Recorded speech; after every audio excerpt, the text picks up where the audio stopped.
Chapter 17, Crafting Your Freelance Writing Agreement.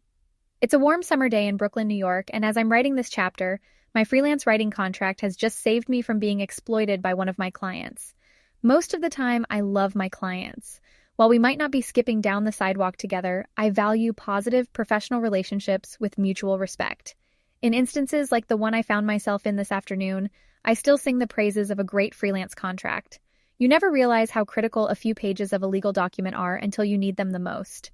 In my case, I found myself in less than ideal working conditions, and for some projects, had to delicately disentangle myself from a project gone wrong. So my lawyer just tapped me on the shoulder, and I have to share a quick disclaimer before we dive into this section. This is not legal advice. It should not be construed as such. You should always consult with a lawyer who knows your unique setup and situation and have them create your contract for you. Internet search engines are not your friend in this situation, especially because the law is complex on purpose. The money you'll spend on a great lawyer is money you'll never regret spending. My lawyer just nodded and disappeared back through the wardrobe. Okay, we're good. That said, take this chapter as simply my perspective as a freelance writer and the things I bring up when I talk to my lawyer about my own contracts. Cool? Why you need a freelancer contract? Simply put, a contract is a way for you and your client to get on the same page about the project you're about to embark on and the expectations of your working relationship and how you'll be paid. A contract is a sign of mutual respect. If your client does not want to sign a contract with you, that's a sign that they do not respect you and your professional work. Freelancer agreements are also often required by professional liability insurance. Without a contract, it's much harder to enforce payment for your services if your client refuses to pay. Contracts are also a way to enforce the scope of work.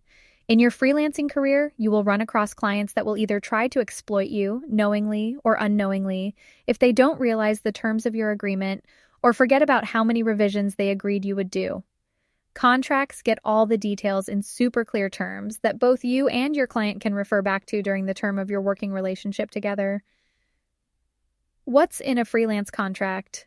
Your freelancer agreement, which may be called something like a master services agreement, is the paperwork that spells out the work you will do for a client and what you'll receive in terms of payment. Your contract will probably include contract terms, statement of work, signature page. The contract terms are the meat of your contract and are what you apply to every single project. Your terms might also include an NDA and contact info for yourself or your company that you freelance under, and your client or client's company. The statement of work, SOW, details specifics to the writing project or engagement you're doing for a particular client, and this often can include things like deadlines, pricing, and more. The signature page is where both you and your client sign. Things to think about when having a lawyer create your paperwork. When you're creating your paperwork with a lawyer, you're going to want to think about previous projects you've done as a freelancer. What jobs went wrong? What happened? How can you include wording that is clear so that won't happen again in the future? Or, if you're a brand new freelancer, just keep the following questions in mind as you start to assemble your first contract. What to think about for your freelance contract? How and when do I invoice and how and when do clients pay me? How many rounds of optional revisions do I include in my assignments? Do clients still have to pay me the full amount even if they have no notes and don't need those optional revisions? Am I working on a fixed rate or hourly basis?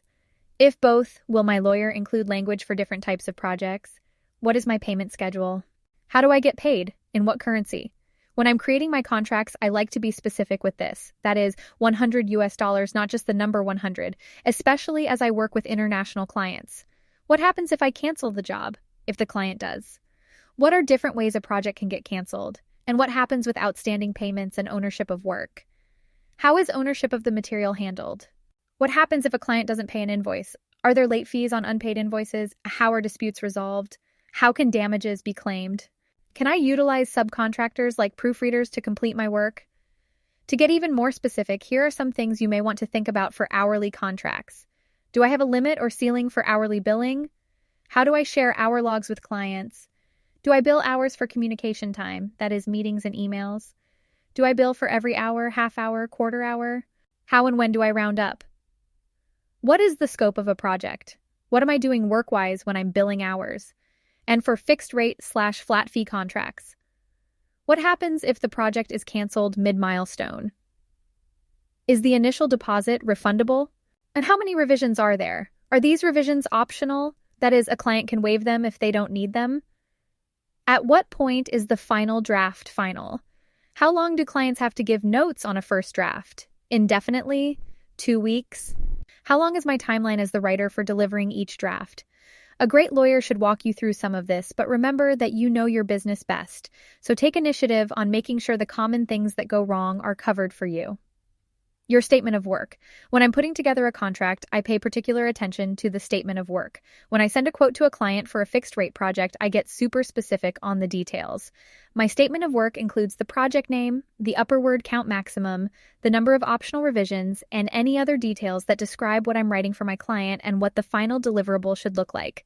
For hourly projects, I describe the project and the writing work I will be doing for that project, and include communication such as email and calls in my statement of work. Everyone's contract is personal, which is why I stay away from prescribing what you should do in this chapter or sharing my own contract terms or exact statement of work. Your business, types of assignments, and local laws will look different than mine, which is why you need a professional to get this key document just right. Your contract is not a fixed thing. It is an organism, a coworker, and it will grow and become more formidable over time. But you really don't know what you need until you need it. So get out there. And when something spooks you, look at your contract and figure out what to add to keep the boogeyman at bay in your business. Contracts as an investment in your future? Okay, that might have felt like a lot. But trust me, once you have your rock-solid agreement that you've crafted with the help of a licensed lawyer in your state, you're golden. Keep that lawyer's info on file for any projects that might go south, and now you can move on to more fun parts of the process. While you have to handle the business side of your freelancing business yourself, I always recommend leaning on professionals like lawyers, business managers, and accountants. The urge to DIY a contract is strong, but please don't. Investing in professionals to help you get set up is worth every penny. Remember, it's better to invest now to protect yourself rather than learn the hard way down the line. In the next part of this book, we'll go over how to land higher-paying clients so you can continue to see an increase in your income and lead a profitable life as a freelancer. Amy's Field Notes: The Power of a Great Contract. It doesn't matter how many times I put into writing my arrangement with a client, or if I discuss with them the details of the work I'm doing with them on a call, there will always be 1 or 2 clients every few months who don't read the terms of our engagement and somehow think we have unlimited revisions or something crazy like that. I have to pull up our contract and reference it, saying something along the lines of, well, if you read in the statement of work, you'll see we have a maximum of 2 revisions, but if you'd like me to work hourly for the rest of the contract to finish those out, I'd be happy to. This happened twice during the writing of this book. Both times, the clients confessed they hadn't read the contract and had no idea what it said.